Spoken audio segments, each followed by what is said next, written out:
Hey everybody, I'm Amanda Keller with the County Manager's Office here in Johnson County, Kansas, and I'm with Brandon Hearn of our Johnson County Recycles program, which is part of our Department of Health and Environment.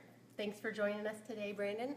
We are here talking about recycling because, of course, tomorrow is Earth Day. That's right, the 47th annual Earth Day. So we are going to talk about some items that are commonly misunderstood about what can and cannot go into the curbside recycling bin. So let's start with pizza. Perfect. So the first item we're going to talk about is pizza boxes. So a lot of people hear different things about it. It can't be recycled because of grease or cheese or all that sort of stuff, and that's true. If it looks like this and it's perfectly clean, we'd say go ahead and recycle that. If there is grease and cheese and stuff on the pizza, you can actually tear off the top.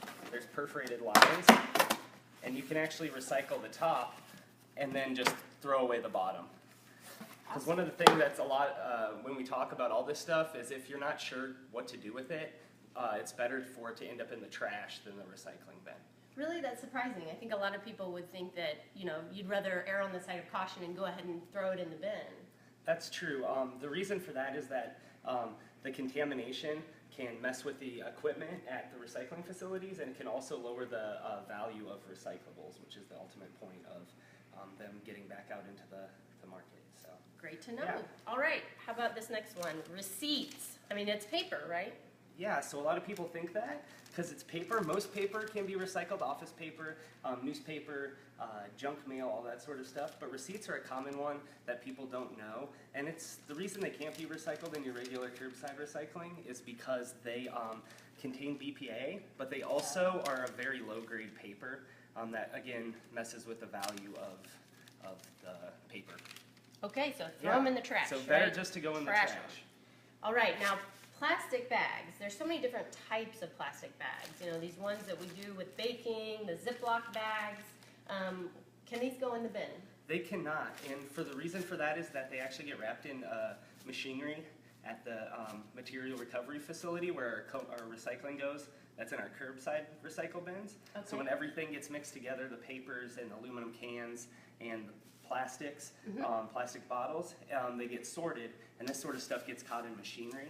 Oh. And so it's not wanted there, but they are recyclable. They're made out of plastic. And so a lot of grocery stores, I know Hy-Vee does, Walmart have those bins in the front that take them, and they're not just grocery bags. You can also do like Ziploc bags if you tear off the top, throw that away, and then you can recycle that. Bread bags. I just have a loose bag at my house that I fill with all sorts of those things, and then take it in when I go to the grocery store next. If it is contaminated with food, just say you had something rotten or something in there, just throw it away. It's not worth rinsing out or anything, but it can be recycled. And it's also best to look at reusable options like reusable plastic bags. Taking your own bag to the grocery store is obviously the best thing. Sure. Alrighty. Next is Styrofoam. I know this one is very confusing for folks. Yeah, so a lot of people think Styrofoam is recyclable because they'll see the number on the bottom.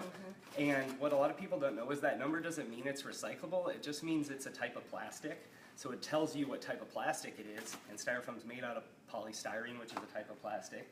So these aren't wanted in our recycling because they break into a billion little pieces of Styrofoam and get stuck to everything.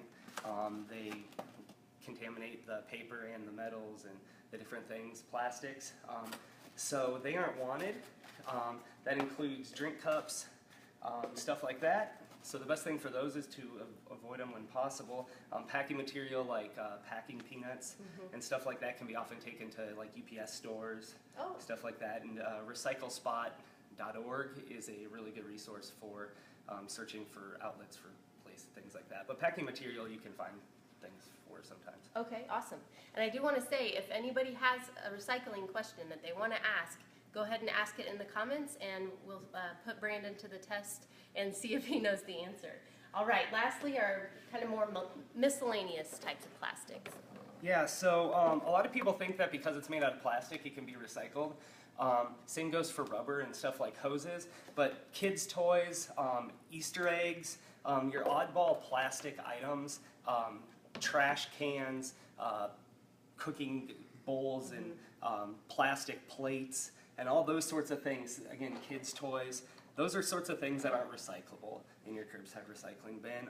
They're either made out of weird different types of plastic that aren't wanted, they're contaminated, they're made out of a lot of different materials, like a toy might have metal and rubber and plastic and different kinds, so the system's not really built for accepting those items. So a lot of people think because it's plastic, because it's made out of paper, it doesn't always mean that it is recyclable in our curbside recycling system. So it's best just, we want people to recycle as much as they can, and then look at obviously at reducing and reusing, but we want them to do it the right way so we can help the recycling markets. Awesome. And there's an event going on, the Textile Recycling event going on in Overland Park, is that today? So we're partnering with Downtown Overland Park to celebrate Earth Day by looking at the fast fashion problem and textile and clothing recycling.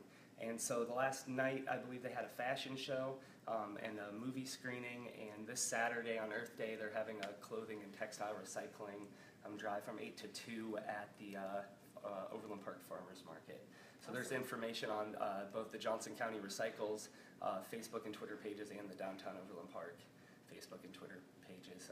So there's a good way to get rid of unusable clothing, stuff that can't be donated, all that sort of stuff, loose textiles if you do scrapping or different stuff like that. Okay, awesome.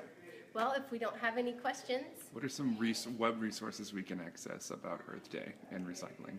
So some good options are recyclespot.org is a really good search engine if you have stuff to get rid of any time of year. They also have info on different recycling events throughout the year. Always follow us, Johnson County Recycles, Joco Recycles on Facebook, Twitter, and Instagram. If you ever have a question, we post on events, how to get rid of different stuff, all sorts of things, and love to get your questions. Yeah, and then there's all sorts of different resources as far as different organizations. Bridging the Gap is another really good one in Kansas City that does a lot of volunteer opportunities. Awesome. All right, well, happy Earth Day, everybody, and have a great weekend.